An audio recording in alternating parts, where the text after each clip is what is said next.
নমস্কার, আমি রাজেন ঝা। আজকে আমি বাংলায় কথা বলবো। আমি জানি আমি বেশি ভালো করে বাংলা কথা বলতে পারি না।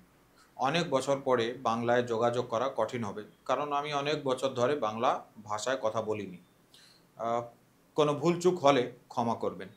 বাংলা ভুলগুলো উপেক্ষা করে আমি যে বলতে চাই মনোযোগ দিয়ে শুনেন। ওয়াকফ ল আসার পর বাংলার কিছু এলাকায়, বিশেষ করে মুর্শিদাবাদে যে সন্ত্রাসের পরিবেশ তৈরি হয়েছে তা নিয়ে কথা বলা আজ খুবই আবশ্যক হয়ে উঠেছে।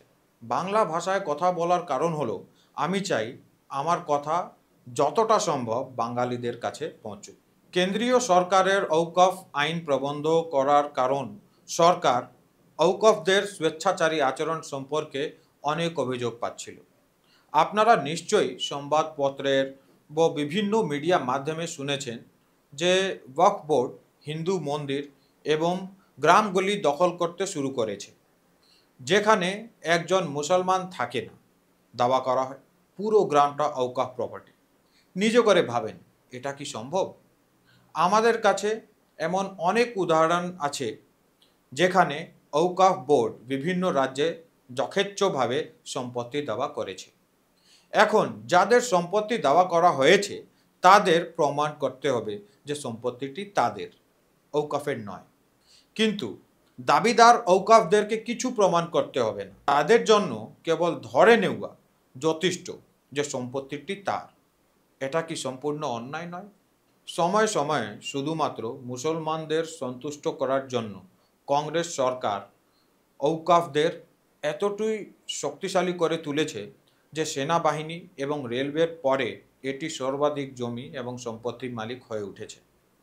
এমন পরিস্থিতিতে কেন্দ্রীয় সরকারের উপর চাপ ছিল যে ঔকফদের স্বেচ্ছাচারী ক্ষমতা বন্ধ করা উচিত, এটিকে স্বচ্ছ করা উচিত, যাতে দরিদ্র মুসলমানরা এর সুবিধা পেতে পারে। কেন্দ্রীয় সরকার ঔকফদের অযাচিত অধিকার নাশ করেছে। অভিযোগ অনুসার ঔকফ বোর্ড বিলুপ্ত করা হয়নি, কিন্তু নতুন আইনটি নামার সাথে সাথেই মুসলিম তোষণের জন্য মমতা বন্দ্যোপাধ্যায় ঘোষণা করেন যে তিনি পশ্চিমবঙ্গে ঔকফ আইন প্রয়োগ করতে দিবেন না। তারপর যা ঘটেছিল তা হলো, ইতিমধ্যেই প্রস্তুত মুসলিমরা সরকারের সমর্থন পেয়ে প্রতিবাদের নামে বেড়ে আছে, হিন্দুদের চিহ্নিত করে, তাদের উপর হামলা করে, মারামারি শুরু হয়, হিন্দুদের সম্পত্তিকে আগুন দেওয়া হয়। মমতার মন্ত্রী সিদ্দিকুল্লাহ জনগণকে উস্কি দেবার সাথে জড়িত ছিলেন। পরিণাম আপনারা জানেন। দেবদেবীর মূর্তি তৈরি করা একটা পিতা ও পুত্রকে হত্যা করা দিয়েছে। শত শত হিন্দুদেরকে তাদের বাড়িঘর ছেড়ে পালাতে হয়।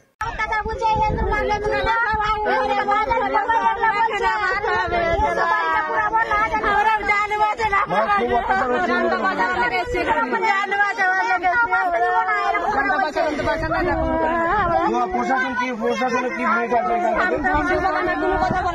কোনো কথা বলতে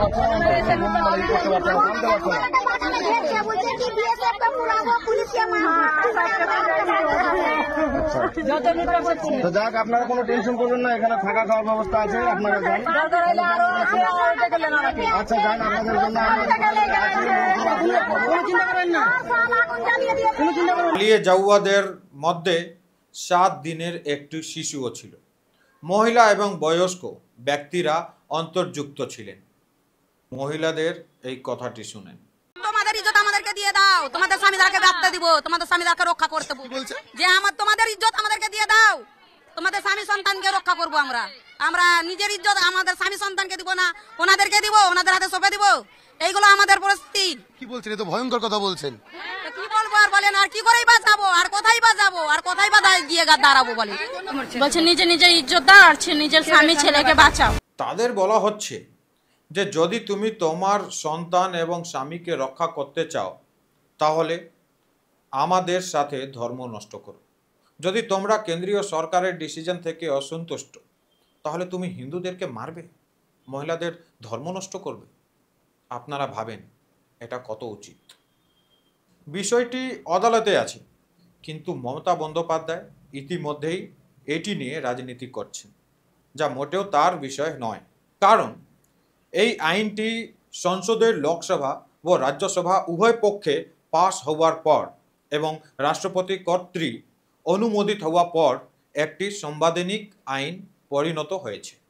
মমতা বন্দ্যোপাধ্যায়ের মনে রাখা উচিত যে কিভাবে বাংলা এবং বাঙালিরা বাংলাদেশ থেকে রক্ষা পেয়েছিলেন। সমগ্র বাংলাকে বাংলাদেশে অন্তর্ভুক্ত করার ষড়যন্ত্র করা হয়েছিল।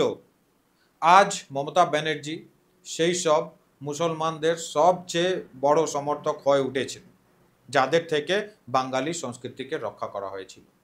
এত কিছু পরেও মমতা পশ্চিমবঙ্গে ঔকাফ আইন নামতে না দেওয়ার কথা বলছেন এবং মুসলমানদের সাথে কঠোর ব্যবহার, কঠোর আচরণ করার পরিবর্তে তিনি তাদের কাছে আত্মসমর্পণ করে দিয়েছেন। একজন বাঙালি হিসেবে আপনাদেরকে ভাবতে হবে যে পশ্চিমবঙ্গের রাস্তায় বাঙালি সংস্কৃতি, বাঙালি সঙ্গীত এবং বিশ্ববিখ্যাত দুর্গাপূজার জন্য মানুষ বেরোবে কি হিন্দুদের সম্পত্তি দখল করার ওই কাফের জন্য? এই ভিডিওটি দেখুন।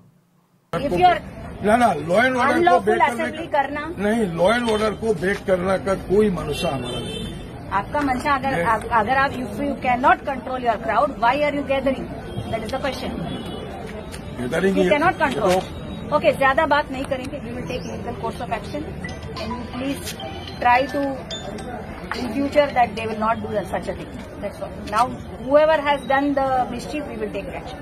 देखिए इसे धमकी मत दीजिए।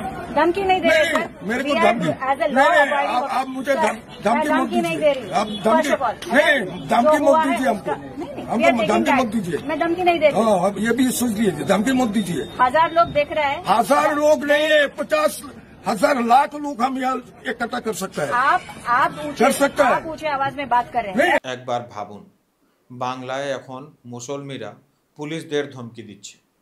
তারা বলছে যে তারা এখনোই 50,000-এর ভিড় জড়ো করতে পারে। টিএমসির অন্যান্য মুসলিম নেতারাও একই ধমকি দেন, ভিড় জমা করার ধমকি। ভিড় জমা করার পরে কি বাঙালিদের উপর প্রহার? ভাবেন মমতা ব্যানার্জি যে আগুন থেকে খেলছেন তা থেকে বাংলার কতটা ক্ষতি হতে পারে। যে মুসলমান আজকে পুলিশদের, বিএসএফকে কিছু ভাবছে না, তারা আম জনতাকে কি করতে পারে? আমরা সেটা মুর্শিদাবাদে দেখছি, আমরা নর্থ দিনাজপুরে দেখছি। আমি বলছি না কি আপনারা বিজেপিকে ভোট দিয়ে দিন, সেটা আপনাদের নিজের বিষয়, কিন্তু আমি চাই আপনারা বাংলার কালচার, বাংলার হেরিটেজ রক্ষা করুন, মা বোনদের ধর্ম বাঁচান। যদি টিএমসিরা আপনাদের কথা না ভাবে তাহলে অন্তত নিজের কথা তো ভাবাটা উচিত। ভাবেন। আবার দেখা হবে।